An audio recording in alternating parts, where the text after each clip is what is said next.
Antes de começar o vídeo, deixe o seu like e se inscreva. A independência do Brasil foi um processo bastante complicado. Durante o período em que João VI esteve no país, de 1808 a 1821, o Brasil deixou de ser uma colônia para se tornar parte do Reino Unido de Portugal e Algarves. Nesse contexto, começaram a surgir as primeiras manifestações que expressavam o desejo de uma independência plena, algumas com caráter separatista e republicano, como a Revolução Pernambucana de 1817. Primeiro, participação da maçonaria foi crucial para a independência do Brasil.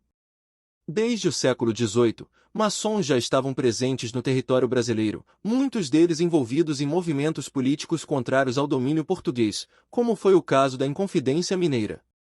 Em 17 de junho de 1822, no auge da reação brasileira às imposições das cortes portuguesas, foi fundada a Organização Maçônica Grande Oriente Brasílico, separando-se do Grande Oriente Lusitano, que já possuía lojas no Brasil. No dia 2 de agosto de 1822, Dom Pedro I foi iniciado em uma loja maçônica genuinamente brasileira chamada Comércio e Artes, adotando o nome simbólico de Guatimuzim. Os principais líderes da independência eram membros do Grande Oriente Brasílico. Entre eles, destacavam-se José Bonifácio de Andrade e Silva, Joaquim Gonçalves Ledo e José Clemente Pereira. Esses maçons foram fundamentais para persuadir Dom Pedro a apoiar definitivamente a causa da independência, apesar das rivalidades entre Bonifácio e os outros dois líderes. Segundo, o Dia do Fico e a Rebelião de Avilés. No final de 1821, Dom Pedro I começou a receber repetidos ultimatos das cortes portuguesas para retornar a Portugal.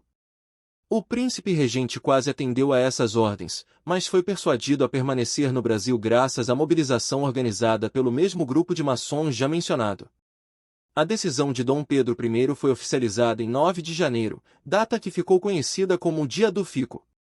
O encarregado de forçar o retorno do príncipe era Jorge Avilés Tavares, que atuava como governador das armas da corte da província do Rio de Janeiro. Após a decisão de Dom Pedro, Avilés liderou uma revolta com cerca de 2.000 soldados para tentar depor o príncipe. No entanto, Dom Pedro I ordenou que aproximadamente 10.000 soldados da Guarda Real cercassem os rebeldes.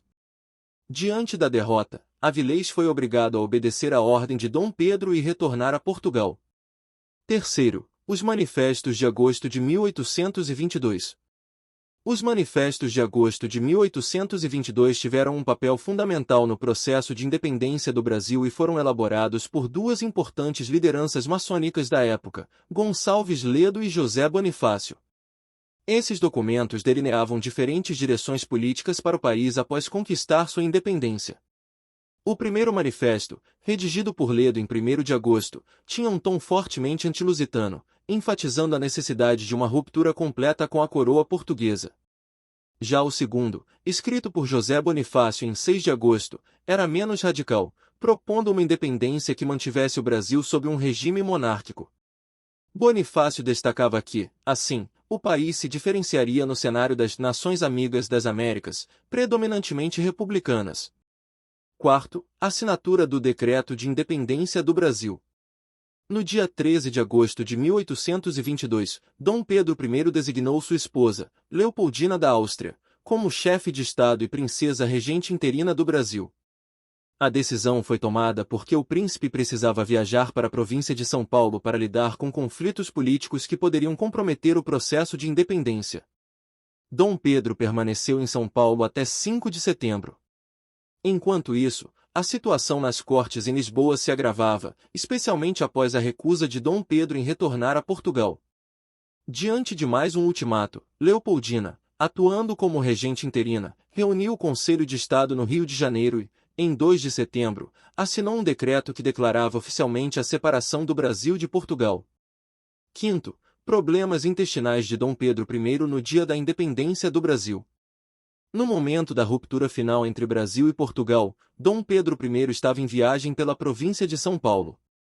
No dia 5 de setembro, ainda sem saber das decisões tomadas no Rio de Janeiro, ele iniciou seu retorno à capital. Contudo, durante a cavalgada de volta, em 7 de setembro, o famoso dia do Grito do Ipiranga, o príncipe regente começou a sofrer repetidas crises de disenteria, como relata o historiador Otávio Tarquínio de Souza. De acordo com Tarquínio, uma mudança na alimentação ou talvez a ingestão de água impura provocaram distúrbios intestinais que obrigaram Dom Pedro a diminuir o ritmo da viagem, afastar-se da comitiva e realizar paradas constantes. O coronel Manuel Marcondes de Oliveira Melo, um dos membros da comitiva, usou um eufemismo curioso para descrever o desconforto do príncipe, mencionando que ele precisava descer do cavalo frequentemente para prover-se. Mesmo enfrentando essas dificuldades,